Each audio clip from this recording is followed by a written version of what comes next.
오늘 본문 말씀은 구약성경 이사야서 17장 12절에서 14절까지 말씀을 보겠습니다. 이사야 17장 12절에서 14절까지 말씀을 봉독합니다. 슬프다 많은 민족이 소동하였으되 바다 파도에 뛰노는 소리같이 그들이 소동하였고 열방이 충돌하였으되 큰 물에 몰려옴같이 그들도 충돌하였도다.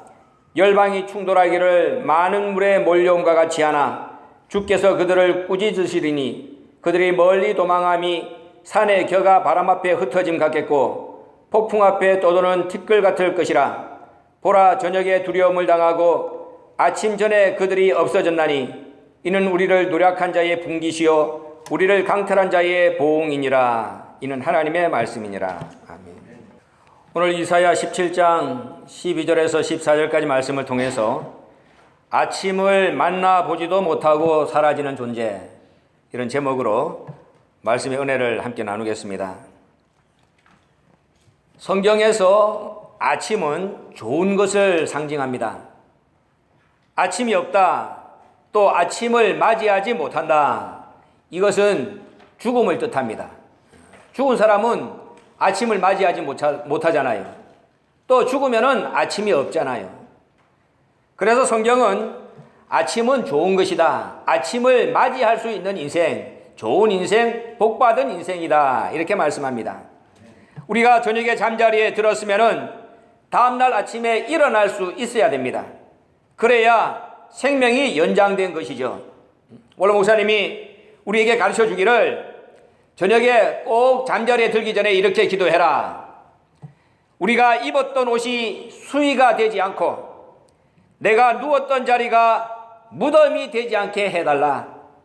이 밤이 끝이 아니라 내가 또 새로운 아침을 맞이할 수 있도록 해주세요. 그렇게 기도하고 자라고 가르쳐 줬습니다. 여러분들이 잠옷을 입고 잤는데 일어나지 못하면은 그 옷이 수위가 되는 거야. 또 여러분들이 누웠던 자리에 여러분들이 그 다음날 아침에 일어나야지. 못 일어나면은 그 자리가 무덤이다, 그 말이지. 그 얼마나 허무합니까? 요새는 현대인들의 많은 병 가운데서도 급사가 많은 거야. 갑작스럽게 죽는 거야. 자다가 그냥 죽는 사람이 있어. 또 뭐 무호흡증이라 코를 골면서 호흡을 안 하는 사람이 있다는 거죠. 그러다 보면은 어느 날 죽어 있는 거야, 아침에. 그러니까 여러분들이 잠자기 전에 이 기도를 꼭 해야 됩니다. 내가 누워있는 이 자리가 무덤이 되지 않고 내가 새 아침을 맞이할 수 있도록 하나님 도와주세요. 하나님의 말씀 세계는 저녁에서 출발해서 아침으로 가는 세계입니다. 창세기 1장 5절을 보세요. 저녁이 되며 아침이 되니 이는 첫째 날이라. 저녁은 어둡잖아요. 캄캄하잖아요. 무섭잖아요. 그런데 아침이 점점 밝아오면은 그 깜깜하던 것이 밝은 빛 앞에 물러가 가지고 환한 빛이 들어옵니다. 얼마나 소망적입니까? 그잖아. 밤만 되면은 그 아프던 몸이 더 아파. 감기도 걸려보면은 낮에는 괜찮은데 밤만 되면은 콜록콜록. 그게 밤이 안 좋다는 거야. 그러니까 말씀의 세계는 뭐냐? 그런 안 좋은 것에서 출발해 가지고 좋은 아침으로, 빛이 있는 아침으로 우리를 이끌어 주신다. 얼마나 소망적입니까? 그런데 오늘 본문의 말씀을 보니까 이런 좋은 아침을 만나지 못하고 인생을 끝내는 자들이 있다, 이렇게 말씀하고 있습니다. 아침이 분명히 다가오고 있는 거야. 그런데 그 아침이 내 것은 아니야. 다른 사람들은 다 그 아침을 맞이하고 있는데 나만 아닌 거야. 얼마나 허무한 인생입니까? 모든 사람이 다 아침을 맞이하려고 분주합니다. 잠자리에서 일어나면서 또 새날이 되었구나 기뻐합니다. 그런데 자기만 아침이 없어. 일어나고 싶어도 일어날 수 없어. 움직이지 못해. 끝입니다. 이런 인생 되면은 되겠느냐는 말이지. 그렇잖아. 아침이 보장된 인생이 되어야 됩니다. 눈을 뜨면은 두 눈 가득 아침 햇살이 환하게 들어오고 오늘은 또 어떤 새로운 일이 나를 기다리고 있을까 마음이 설레어도 보고, 아침에 아무것도 못 먹었으니까 얼마나 배가 고픕니까? 이 아침에 또 나는 뭘 만들어서 맛있게 먹을 것인가 생각도 하고, 오늘 어디 가서 누구를 만날 것인가? 오늘 일터에서는 또 어떤 새로운 일이 나를 기다리고 있을 것인가? 이것을 생각할 수 있는 아침이 있는 인생, 바로 그 인생이 복받은 인생입니다. 그러니까 여러분들이 그저 아침에 자리에서 툴툴 타고 일어날 때 아이고 찌뿌둥하다, 오늘 또 내가 이 힘든 하루를 어떻게 견디나, 그런 마음으로 아침을 맞이하면 안 됩니다. 우리가 아무렇지도 않게 생각하고 별것 아니라고 생각하는 그 아침, 그러나 간밤에 죽은 사람은 이 아침을 그렇게 맞이하고 싶어서 몸부림친 거야. 그걸 생각하면은 아침에 내가 눈을 떠서 내가 오늘 또 새로운 햇살을 내 두 눈 가득 담게 되었다, 하나님 앞에 얼마나 감사한 조건인지 감사하면서 하루를 출발하는 자가 돼야 됩니다. 창세기 1장에는 천지 창조 기사가 기록되어 있습니다. 그런데 그 내용이 얼마나 오묘한지 그건 문자적으로 해석할 수 없는 것이라고 하나님은 말씀하고 있습니다. 첫째 날부터 셋째 날까지와 넷째 날부터 여섯째 날까지 기사 같은 수준으로 이해할 수 없는 겁니다. 창세기 1장 14절을 보면은 우리가 아는 시간 개념은 넷째 날부터 시작됐습니다. 그러니까 첫째 날의 하루, 둘째 날의 하루, 셋째 날의 하루, 그 길이는 오늘날 우리가 생각하는 이 시간 개념으로는 측정할 수가 없어. 왜냐하면 넷째 날부터 우리 속에는 징조와 사시와 일자와 연한이 들어왔기 때문에 첫째 날의 하루는 그 길이가 얼마인지를 몰라. 그러니까 그저 하나님은 빛과 어둠이라 이렇게 말씀하고 있는 거야. 빛은 낮이고 어둠은 밤이다. 도대체 그 어둠의 길이가 얼마인지, 그 빛의 길이가 얼마인지 첫째 날 그 하루의 길이는 종잡을 수가 없다는 거죠. 그러나 넷째 날부터 시작되는 하나님께서 하늘에 큰 광명을 두고 또 밤에는 작은 광명을 주가지고 비치게 해서 우리는 24시간이 하루구나 라고는 개념은 넷째 날부터 시작되었다는 말씀이지. 그러니까 창세기 1장을 봐도 첫째 날과 넷째 날의 시간 계산법이 서로 다른데 그걸 어떻게 우리 인간의 머리로 이해를 할 수가 있겠느냐 하는 말입니다. 할 수 없습니다. 첫째 날부터 셋째 날은 지구 공전, 지구 자전과는 무관한 날입니다.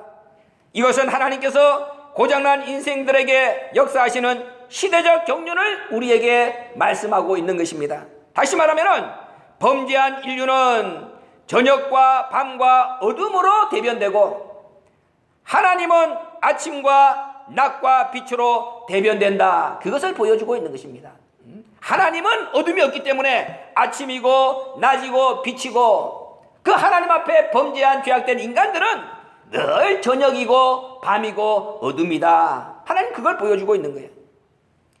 이것을 우리 개인에게 적용해 보면은 하루라고 하는 날 속에 저녁과 아침이 있는 것과 마찬가지로 모든 사람들 각 개인에게도 우리는 저녁과 아침을 가지고 태어난다는 말입니다. 저와 여러분이 태어날 때 한 사람 오고 그 사람 속에 아침도 있고 저녁도 있다는 거예요. 우리가 태어나서 봐봐. 그냥 세상 사람들이 우스갯소리로 얘기하는지 모르지만은 어린아이가 태어나면은 제일 먼저 웃습니까? 어린아이가 태어나면은 제일 먼저 울어. 히프 딱 태어나면 으악 하고 울잖아. 입에 거 개내고. 그 왜 우느냐 그랬더니 왜 운다고 사람들이 얘기하는 거야.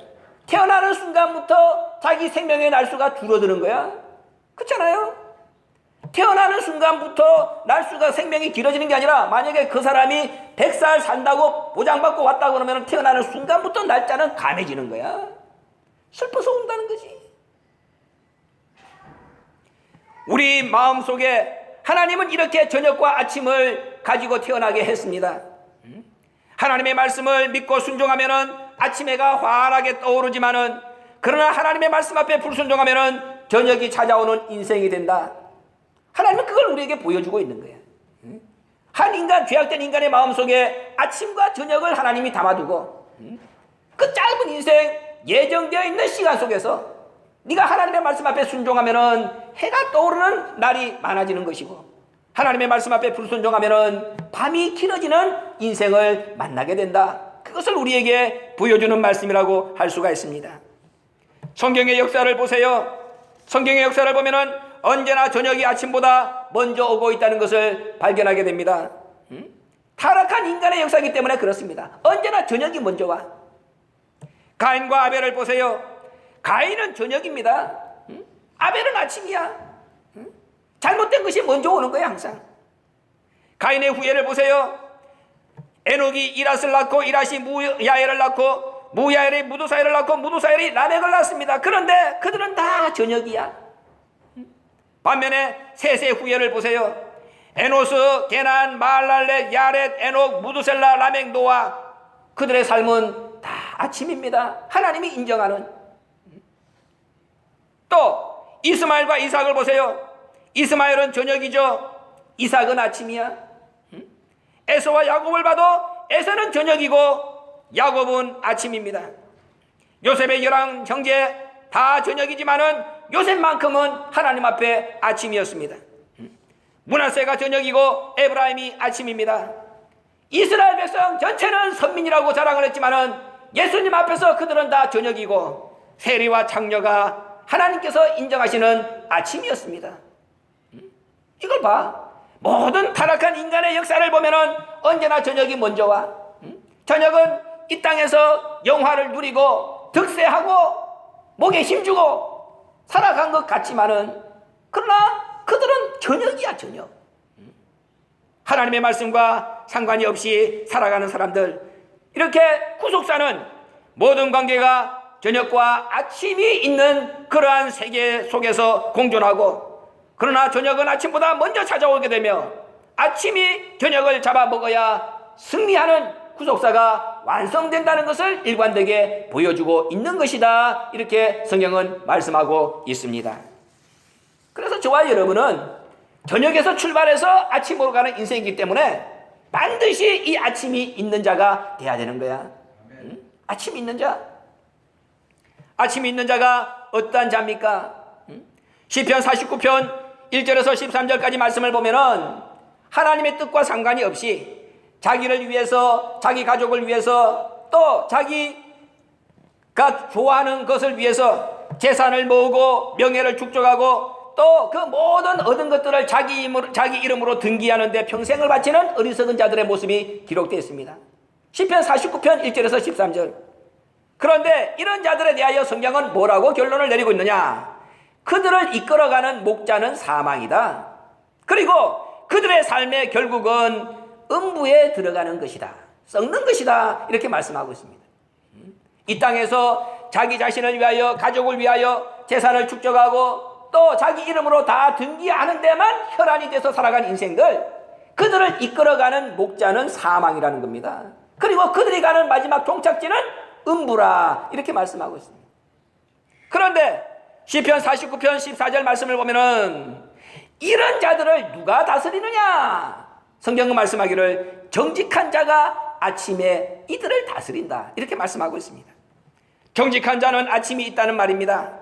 아침이 있기 때문에 밤밖에 모르는 사람들을 이 아침이 있는 정직한 자가 다스린다고 성경은 말씀하고 있는 것입니다. 정직한 자가 아침이 있는 자입니다. 하나님은 정직한 자를 기뻐하시는 거야. 시편 84편 11절 말씀을 보세요. 여호와 하나님은 해요 방패시라. 정직히 행하는 자에게 좋은 것을 아끼지 아니하실 것이라. 정직한 자에게는 하나님이 해가 되어 주십니다. 하나님이 해가 되어 주시기 때문에 그에게는 아침이 있습니다. 또 하나님이 방패가 되어 주기 때문에 이 사람에게는 저녁이 찾아올 수가 없다는 거야. 얼마나 좋아. 그러니까 정직해야 돼. 하나님 말씀을 믿는 사람들은 정직해야 됩니다. 목에 칼이 들어와도 거짓말하면 안 돼. 알았어요? 정직하면 돼. 하나님이 우리를 죽이려는 게 아닙니다. 그런데 예수님 마지막 최후 만찬 석상할 때, 야, 너희 중에 한 사람이 나를 팔자다. 가룟 유다를 제외한 11명이 얼마나 두려웠습니까? 예수님이 너희 중에 한 명이 나를 판다 그러는데 생각만 해도 끔찍하지 않습니까? 예수님 앞을 지나가면서 한 사람 한 사람 다 얘기합니다. 두려운 마음으로, 떨리는 마음으로. 예수님 접니까? 예수님이 말씀하신 사람이 납니까? 나도 나를 잘 모릅니다. 내 마음속에 그런 어둠이 있습니까? 다 정직한 11명은 두려운 마음으로 예수님 앞을 지나갔어. 정직하지 못한 가룟 유다 한 명만 눈 딱 뜨고 빤빤한 얼굴로 예수님 앞에 라삐어 내니까 그렇게 말할 때에 그 가룟 유다의 주머니에는 30냥이 들어있었던 거야. 이미 제사장들한테 가가지고 자기 스승을 팔 고자질 다 해가지고 받은 돈 30냥이 주머니에 있는데 그 동전 소리가 짤랑거리는데 예수님 얼굴을 딱 보면서 라삐어 내니까 물어보는 그 정직하지 못한 가룟 유다 마귀의 얼굴이잖아. 그런 자에게 무슨 해가 있고 그런 자에게 무슨 방패가 있겠습니까? 없는 거지. 그래서 우리가 아침을 맞이하려면 정직한 자가 돼야 된다. 하나님은 정직한 자에게 아침에 밤을 다스릴 수 있는 권세를 주신다. 이렇게 말씀을 했기 때문입니다. 우리의 마음이 정직해야 됩니다. 찬송도 아무나 하는 것이 아닙니다. 여러분들이 그저 뭐 곡조 있는 기도라고 해서 흥얼거릴 수는 있지만은 그러나 정직한 자의 마땅히 할 바가 찬송이라고 성경은 말씀하고 있는 거야. 그러니까 여러분들이 삶이 고단하고 삶이 힘들 때 그 억지로 찬송이 나오냐 그 말이야. 그러나 진심으로 예수를 믿는 사람은 정직한 마음을 가지고 있는 사람은 할 수가 있는 거야. 아침은 빛의 시작이고 계획의 시작이고 창조의 시작입니다. 그래서 하나님은 언제나 아침에 역사하시는 분이야. 저와 여러분이 문제가 많다. 여러분 힘으로 해결되지 못하는 문제가 많다. 그러면 아침에 하나님 앞에 나와야 돼. 하나님은 아침에 역사하시기 때문에. 이사야 33장 2절을 보세요. 주는 아침마다 우리의 팔이 되시며 환난 때에 우리의 구원이 되소서. 하나님이 아침에 우리의 팔이 되주는 거야. 그러니까 문제가 있으면 하나님 앞에 나가서 그 하나님의 오른팔을 붙잡으라 그 말이야. 아침에 하나님이 아침에 일하시기 때문에. 에스겔 12장 8절에 아침에 여호와의 말씀이 또 내게 임하여 가라사대. 하나님은 아침에 우리가 해야 될 일, 우리가 감당해야 될 일들을 하나님이 지시하신다는 거야. 그 아침에 깨어 있어야지. 시편 143편 8절에 아침에 나로 주의 인자한 말씀을 듣게 하소서. 내가 주를 의뢰함이니이다. 하나님이 사랑과 인자가 풍성하신 분이지만은 특별히 아침에 하시는 말씀 속에 하나님의 인자가 가득 담겨 있다는 거야. 그러니까 아침에 여러분들이 이렇게 교회 나와서 아침에 예배를 드리는 거야. 왜? 아침에 하나님의 인자한 말씀을 들으려고. 뿐만 아니라 하나님은 아침이 있는 자에게 학자의 혀를 주시고 학자같이 깨닫게 하신다고 성경은 말씀하고 있습니다. 여러분들이나 내가 무식하잖아요. 근데 하나님께서 우리가 아침에 신앙을 가지면은 하나님이 저와 여러분의 혀를 학자의 혀같이 만들어준다는 거야. 그러니까 말을 잘해. 말만 잘하는 것이 아니라 지식도 있어.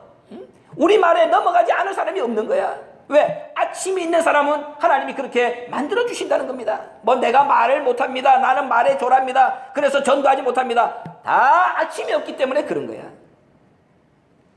이사야 50장 4절을 보세요. 주 여호와께서 학자의 혀를 내게 주사 나로 궁핍한 자를 말로 어떻게 도와줄 줄을 알게 하시고 아침마다 깨우치시되 나의 귀를 깨우치사 학자같이 알아듣게 하시도다.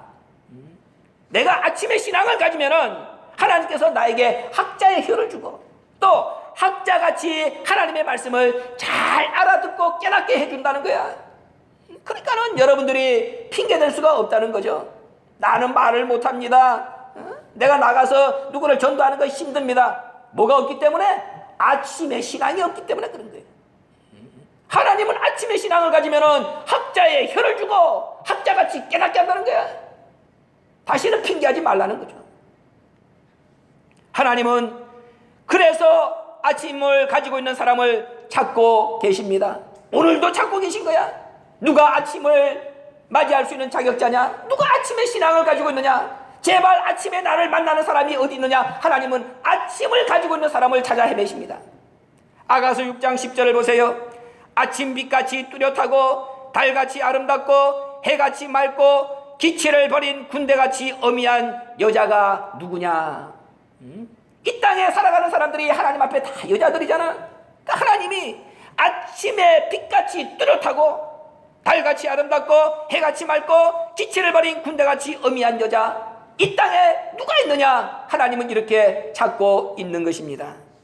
신광장로교회 저와 여러분이 어리석지만은 아침의 신앙으로 학자의 혀를 가지고 학자 같은 지혜가 있는 하나님의 말씀의 용사가 된다면은 하나님께서 이렇게 누가 아침을 가지고 있는 여자냐고 물을 때에 바로 제가 하나님 말씀 앞에 응답할 수 있는 아침이 있는 아침의 신앙인입니다. 이렇게 답할 수 있는 저와 여러분이 되시길 주의 이름으로 부탁을 드립니다.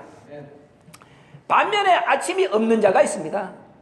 아침이 없는 자는 어떤 자들이냐? 첫째, 지금도 어둠의 터널에 갇혀 있는 자입니다. 빠져나가려고 몸부림치지만은 어둠이 터널이야. 그저 문만 열고 나가면은 빛이 있는 게 아니라 어둠의 터널 속에 갇혀 있어. 가도 끝이 없습니다. 그 사람의 아침이 없어. 밤의 올무에서 벗어나지 못합니다. 밤의 올무에서 그저 밤이 좋은 거야. 밤이 좋아. 올빼미 같이 밤이 좋은 거야. 또 진리를 사랑하지 않아. 어둠이 그냥 진리 앞으로 못 가게 붙잡는 거야. 요한복음 3장 20절에 악을 행하는 자마다 빛을 미워하여 빛으로 오지 아니하나니 이는 그 행위가 드러날까 함이라. 악을 행하는 자는 아침을 거부합니다. 아침이 오는 것을 바라가면서까지 막으려고 혈안이야. 도둑놈이 대낮에 도둑질하는 거 봤습니까? 다 밤에 도둑질하는 거야. 그 남들이 잘 때 밤이슬을 맞고 다니는 사람이 도둑놈이야? 진리를 사랑하지 않아. 악을 좋아하기 때문에. 또 땅에 뿌리박고 사는 사람들은 절대로 아침을 맞이할 수 없어. 하늘이 열려야 아침도 오는 겁니다. 아침이 없으면, 하늘이 없으면은 아침도 없고, 아침이 없으면 땅만 존재하는 겁니다. 하늘이 열릴 때에 수면 위를 운행하시던 하나님의 신이 빛으로 우리에게 찾아오게 되고, 그래서 아침을 맞이하게 되는데, 땅에 뿌리박고 사니까는 하늘이 열리질 않는 거야. 하늘이 안 열리니까는 빛이 들어오고 싶어도 오지 못한다는 말씀이죠. 창세기 8장 22절에 땅이 있는 동안에는 낮과 밤이 쉬지 않는다 그랬습니다. 하늘이 열렸다, 하늘이 닫혔다 합니다. 빛이 왔다가 어둠이 왔다가 합니다. 아침이 왔다가 곧바로 저녁이 찾아오게 됩니다. 이게 뭐야? 땅속에 뿌리박고 살아가는 사람들, 하늘을 도저히 쳐다보지 않고 살아가는 사람들, 이러한 자들에게는 하늘이 열리지 않아서 아침도 없다고 성경은 말씀하고 있는 것입니다. 그래서 저와 여러분 보고 땅을 정리해라, 땅의 생각을 버려라, 땅의 욕심을 버려라, 이 세상에 있는 것, 이생의 정욕, 이생의 자랑, 안목의 정욕, 그것 탐하지 말라. 거기에는 아버지의 사랑이 없다. 아버지의 사랑은 하늘에서 위에서 내려오는 건데 그 땅에서 솟구치는 것이 아니다. 왜 내에게 아버지 사랑이 없느냐? 여러분들이 생각을 하라는 말이지. 내가 땅에 뿌리박고 살기 때문이구나. 그러면은 아침이 찾아오지 않는 거야. 영원히 아침이 찾아오지 않는다는 것을 명심해야 됩니다. 아침이 없으면은 어떤 일이 벌어지느냐? 그 사람에게는 무덤만 있고 부활이 없습니다. 아침이 없는 사람은 무덤밖에 없어. 부활이 없어. 왜? 마태복음 28장 1절에 보면은 예수님이 부활하실 때 안식 첫날 미명에 예수님의 무덤 문이 열렸다고 성경은 말씀하고 있습니다. 미명이 뭐냐? 날이 새기 전이나 동틀 무렵이야. 그런데 이 아침이 없으면은 무덤만 있어. 부활이 없는 거야. 그 저와 여러분이 부활을 거쳐가지고 변화를 받겠다고 하는 저와 여러분인데 아침이 없으면은 우리의 인생은 무덤에서 끝나. 그럼 얼마나 두려운 거야. 아침이 없으면 무덤 문도 열 수가 없습니다. 무덤 문을 열지 못하면 부활도 없습니다. 그러니까 저와 여러분은 무슨 일이 있더라도 이 땅에서 하늘을 쳐다볼 수 있는, 하늘이 열리는, 그래서 그 열린 하늘을 통하여 빛이 내려오는 아침이 있는 인생을 무슨 일이 있더라도 힘을 다하여 준비해야 된다는 것을 성경은 말씀하고 있는 것입니다. 아침이 없다는 말은 시작도 없다는 말입니다. 시작이 없기 때문에 모든 일이 불분명하고 불투명합니다. 또한 끝도 보장되어 있지 않습니다. 그래서 자기는 나름대로 자기 인생을 엮어가지만은 그 인생의 끝이 불확실한 것으로 마무리되어진다는 것을 말씀하고 있습니다. 우리 한국 속담에 시작이 반이라는 말이 있잖아요. 계획을 잘 짜가지고 시작하면은 이미 절반을 감당했다는 거예요. 그런데 내가 아침이 없기 때문에 시작이 없어. 그러니까는 중간에 하면서도 이게 어디쯤 왔는지를 몰라. 그 사람에게 무슨 끝이 제대로 보장될 수가 있겠느냐 하는 말씀이죠. 그래서 첫 단추 아침을 분명하게 딱 맞이하고 모든 일을 시작해야 된다. 그래야 분명한 결실을 맛볼 수가 있다. 성경은 말씀하고 있는 것입니다. 좋은 끝을 보장받기 위해서는 반드시 아침에서부터 시작할 수 있는 그런 아침의 신앙인이 되어야 된다는 것을 명심하시길 바랍니다. 결론입니다. 오늘 본문의 말씀을 통해서 하시고자 하시는 우리 하나님의 결론적인 메시지가 뭐냐? 아침을 만나지도 못하고 사라지는 자가 있다 하는 말입니다. 아침이 있는 자가 좋고 아침이 없는 자가 나쁘다는 말을 했습니다. 그런데 아침을 만나기도 전에 사라지는 자가 있다. 오늘 이사야 17장 14절 보세요. 보라, 저녁에 두려움을 당하고 아침 전에 그들이 없어졌나니 이는 우리를 노력한 자의 분기시요 우리를 강탈한 자의 보응이라. 하나님께서는 지금 북이스라엘을 멸망시킨 아수르 군대에 대하여 이렇게 예언을 했습니다. 하나님 앞에 물론 이스라엘이 잘못했죠. 하나님이 이스라엘은 잘못했지만은 하나님이 선택한 선민이야. 하나님은 이스라엘이 잘못할 때마다 주변 국가를 통해서 이스라엘에게 매를 들어서 쳤습니다. 그리고 난 뒤에 하나님이 2차적으로 누구를 쳤습니까? 이스라엘 백성들에게 매를 든 그 존재들을 하나님이 2차로 또 친 거야. 너 내 선민을 외치. 그러니까는 선민은 한 대 맞지만은 하나님이 도구로 사용한 이방은 2대를 맞는 거야.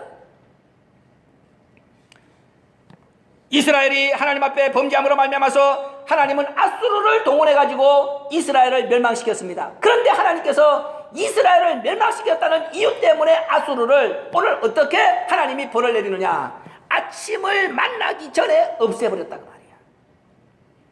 보라, 저녁에 두려움을 당하고 아침 전에 그들이 없어졌나니 이는 우리를 노력한 자의 분기시요 우리를 강탈한 자의 보응이라. 하나님이 아수르를 어떻게 멸망을 시켰습니까? 13절 말씀을 보세요. 주께서 꾸짖으시니 저가 산의 겨가 바람 앞에 흩어짐 같겠고 폭풍 앞에 떠도는 티끌 같을 것이라. 하나님이 그저 꾸짖었어. 때린 것도 아닙니다. 아수르를 향하여 네가 왜 이스라엘 백성을 그렇게 쳤느냐? 하나님께서 꾸짖었는데 어떻게 되느냐? 산의 겨가 바람 앞에 흩어지는 것 같고 폭풍 앞에 떠도는 티끌 같을 것이라. 거대한 산이 이게 바람 앞에 떠도는 티끌같이 무너져버린 거야. 그 말씀대로 열왕기하 19장 35절 말씀을 보면은 하나님께서 아수르 군대 18만 5천 명을 하루아침에 송장 만들어버린 거야. 18만 5천 명이 하루아침에 그냥 죽어버렸어. 그냥. 그 다음에 저녁에 두려움을 당하고 14절에 그랬죠. 저녁에 두려움을 당하고 열왕기하 19장 35절 말씀 보면은 이 밤에 여호와의 사자가 나와서 아수르 진에서 군사 18만 5천을 친지라. 그 밤에 저녁이라고 했더니 그 밤에 하나님께서 18만 5천 명을 죽였다. 또 아침 전에 그들이 없어졌다. 14절에 그랬죠. 열왕기하 19장 35절 말씀 보면은 아침에 일찍이 일어나 보니 이미 다 송장이 되었더라. 아침에 가서 보니까 이미 송장돼 있어. 아침을 못 만난 거야. 아침도 되기 전에 밝아오는 아침도 미처 보지 못하고 새 아침을 만나기도 전에 하나님은 그들을 역사 속에서 지워버렸다고 성경은 말씀하고 있는 것입니다. 밤새도록 괴로움을 당했어. 고통을 당했어. 두려움을 당했어. 그리고 이제 아침이 밝으면 그 고통이 좀 없어지고 나에게 뭔가 찾아오려나 그런 기대를 가지려고 하는데 그 기대마저도 하나님께서 싹 잘라버렸어. 괴로움만 당하고 고통만 당하고 두려움만 당하다가 밝아오는 아침을 쳐다보지도 못하고 그냥 사라지고 마는 허망한 인생. 하나님은 이 아수르를 통하여 오늘 저와 여러분에게 말씀하고 있습니다. 이런 존재가 되고 싶으냐? 이런 존재가. 그런데 불행하게도 이런 인생이 어디 한두 명입니까? 저와 여러분이 보는 이 땅에서의 아침을 만나기도 전에 죽어버리는 이러한 인생 한두 명이냐 그 말이야. 누가복음 12장 16절에서 21절까지 말씀을 보세요. 하나님께 대하여 부유하지 못한 어리석은 부자의 인생을 그렇게 기록하고 있잖아요. 내가 곡식을 쌓아둘 곳이 없으니 어찌할꼬 내 영혼아 여러 해 쓸 물건을 많이 쌓아두었으니 평안히 쉬고 먹고 마시고 즐거워하자. 땅에서 그저 돈 버는 일에 돈 벌레같이 열심히 살았어. 그러니까는 쌓이는 것은 재물밖에 없는 거야. 오늘도 창고를 지었는데 또 부족해. 그러니까 이 사람의 머릿속에는 날마다 새 창고를 얻다가 또 질까 이 생각밖에 없는 거야. 너무나도 재산이 많다 보니까 이제 눈에 비는 게 없어. 자기 영혼한테 호령하는 거야. 야 영혼아, 응? 내가 이렇게 많은 돈을 벌어가지고 열에 쓸 물건을 쌓아두었으니 이제 영혼아 나하고 먹고 마시고 즐기는 일밖에 없다. 자기가 영혼의 주인인 것처럼 영혼한테도 그렇게 호령을 하는 거야. 하나님이 듣다 참지 못해가지고 뭐라고 말씀했습니까? 야 내가 이 밤에 너를 데려가면은 네가 쌓아놓은 그 모든 재물이 누구 것이 되겠느냐? 아침이 없는 인생으로 만들어버리겠다는 거지. 내가 이 밤에 너를 데려가면은 쌓아둔 그 모든 것이 누구 것이 되겠느냐? 저와 여러분, 우리에게 내일은 없습니다. 저와 여러분, 내일이 어디 있냐 그 말이야. 오늘 무슨 일을 만날지 모르는 것이 우리 인생이야. 그런데도 야고보 4장 13절 보면은 우리 어리석은 인생은 뭐라고 그러는 거야? 내일이 자기 것 같이 생각하는 거야. 내일이란 아침이 보장되지 않은 안개 같은 인생들인데도 뭐라고 마음에 작정하고 있느냐? 오늘이나 내일이나 아무 도시에 가서 내가 1년을 유하면서 장사하여 거기서 많은 이익을 남기리라. 1년 계획을 짜는 거야. 오늘 어디 내가 아틀란타로 갈까? 내일 내가 LA로 갈까? 야, 그 LA에 요새 무슨 장사가 잘 된다 그러던데? 그러면서 내가 내일 떠날까 모레 떠날까? 야, 거기 가서 한 1년만 내가 있다가 와야지. 오늘 하루 일도 감당하지 못하는 인생들이 내일이 지 것인 것처럼 모레가 자기 것인 것처럼 자기 인생이 안개 같은 보장되지 않은 인생이란 것도 모르고 이렇게 어리석은 계획을 짜고 있는 것을 보고 하나님께서 비웃으시면서 말씀하시는 것입니다. 어리석은 인생들아, 어리석은 인생. 네가 아침을 만나기도 전에 사라지고 만다는 것을 왜 생각하지 못하느냐? 그래서 하나님의 자비와 우리 아버지의 국률의 무궁하심을 찬양하는 삶을 살아야 된다는 말입니다. 내 인생에서 우리의 모든 시간을 주장하시는, 그리고 나에게 내일을 보장해 줄 수 있는 우리 아버지의 그 사랑, 거기에서 내가 머물면서 살아가는 존재가 되어야 된다는 겁니다. 그런 자에게 하나님은 날마다 새로운 아침을 맞이할 수 있는 은혜를 주신다고 성경은 약속하고 있는 것입니다. 우리 아버지가 시간의 주인입니다. 우리 아버지가 보장하는 시간만이 진짜입니다. 그런데 이 처음부터 거짓말쟁이 사단과 마귀는 우리한테 거짓말합니다. 속입니다. 야, 내가 너한테 아침을 줄게. 곧 너 인생의 아침이 찾아올 거야. 우리는 지금까지 이 세상을 살아오면서 이 마귀의 속삭임에 다 넘어간 거야. 야, 이제 너 고생끝 행복 시작이야. 너에게 이제 곧 아침이 온다. 너에게 곧 아침이 온다. 그러니까는 마귀가 속삭이면서 어떻게 해야 내가 아침이 오냐? 야, 가만히 있어. 나만 믿어. 편안하게 가만히 있어. 그러니까는 마귀한테 속아가지고 자기 잘못도 고백하지 않고 자기 잘못도 뉘우치지 않고 하나님 앞으로 돌아가려고는 애씀도 없이 그냥 뭐 그냥 내일이 보장된 것 같아. 사단은 언제나 우리에게 곧 아침이 온다고 속삭이면서 우리에게 거짓말로 우리를 속였습니다. 이사야 21장 11절과 12절 말씀을 보세요. 아침이 오나니 밤도 오리라. 아침이 온다, 아침이 온다 속였습니다. 그런데 원어는, 히브리 원어는 뭐라고 말씀하고 있느냐? 아침이 오는 듯이 보이지만 곧 다시 밤이 오리라. 사단이 날마다 속여가지고 아침이 온다, 아침이 온다니까는 진짜 아무것도 안 해도 아침이 오는 줄 알고 그렇게 아침만 눈 빠지게 기다리고 있는데 아침이 오는 것처럼 보이다가 곧 다시 어둠이 와버리는 거예요. 지금까지 그렇게 속았다는 거야. 하나님이 보장하는 아침이 아니기 때문에. 하나님이 보장하는 아침은 저녁에서부터 시작해서 아침이야. 그러니까는 오늘은 내 인생에서 제일 어두운 날이야. 내가 기쁨을 누리든 내가 슬픔을 만났든 내가 헤어나지 못하는 나락에 빠져있다, 자살 직전이다 얘기한다 할지라도 오늘은 내 인생에서 제일 어두운 날이야. 왜? 오늘보다 내일은 좀 더 아침에 가깝기 때문에. 이게 하나님의 약속이야. 근데 사단은 우리한테 그런 아침을 보장해 준다고 거짓말로 속삭였어. 그런 아침이 오는 줄 알고 기다렸더니 더 깊은 밤이 또 오는 거야.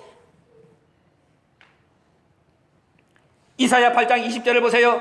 마땅히 율법과 증거의 말씀을 쫓을지니 그들의 말하는 바가 이 말씀에 맞지 아니하면 그들이 정령이 아침 빛을 보지 못하고 이 땅에서 헤매며 공고하며 줄일 것이라. 하나님의 율법, 하나님의 증거의 말씀을 따라서 행하고 말하지 않으면은 아무리 아침빛을 보고 싶어도 그 아침빛은 결코 나의 것이 되지 않고 결국은 땅에서 주려 죽는 자가 될 수밖에 없다는 것을 말씀하고 있습니다.